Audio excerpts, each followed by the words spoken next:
आज सकाळी लवकरच कपडे धुवून घेतली. बाजाराला जायचं होतं आज, म्हणून म्हटलं पहिला कपडे धुवून घ्यायची. कांदा पण निवडायचा होता. ह्यांना जरा कांदा निवडू लागली. पाला जास्त असल्यामुळे जरा निवडायलाच लागते. बाजारात गेल्या गेल्या ओतायला येते. मोठा कांदा आहे, चांगला आहे, वाळला. एकटंच कुठं निवडत बसणार, म्हणून म्हटले ना दोघं पण निवडून घेऊया. दोघांनी मिळून सकाळ सकाळी 3 कांद्याची पोती निवडून घेतली. तेवढ्यात सुटलं पाणी. म्हटलं पाणी तेवढं पहिला भरून घ्यायचं, लगेच जातं आहे. नाहीतर मग जरा दारात पाणी मारलं, प्यायचं पाणी भरलं आणि टाकीला पाईप जोडली. आता टाकी भरते, एवढं काही टेन्शन नाही आज पाण्याचं, कारण उद्या रंगपंचमी.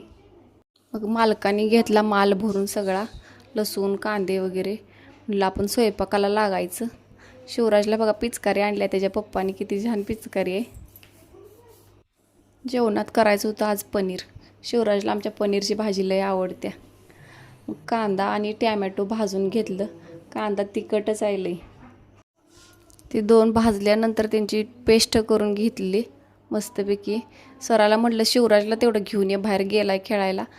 आवरलं नाही काय नाही, तसाच गेलाय बाहेर. पनीरचं तुकडं करून घेतलं आणि मसाले भात पण केलेला मी आज.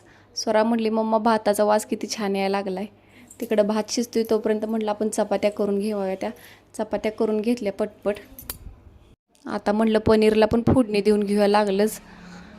तेलात चटणी टाकली आणि ती कांद्याची टॅमॅटोची पेस्ट केलेली, लसूण आलं घालून ती सगळी त्यात टाकली. मस्तपैकी असं भाजून घ्यायचं चांगलं. थोडं मीठ टाकलं. झाली बघा आपली पनीरची भाजी, शिजली आहे चांगली. उद्या रंगपंचमी आहे, तर पोरांची आजच रंगपंचमी चालू झालेली खेळायला. ह्याने आणलेली बासुंदी, लई छान बासुंदी आहे बघा, घट्टमोठे एकदम आहे, ताजी आहे. आणि आज बासुंदी, पनीर, मसाले भात आणि चपाती, असा आज आमचा जेवणाचा बेत होता बघा. व्हिडिओ आवडल्यास चॅनलला सबस्क्राईब करा, लाईक करा. भेटू नेक्स्ट ब्लॉगमध्ये. तोपर्यंत बाय.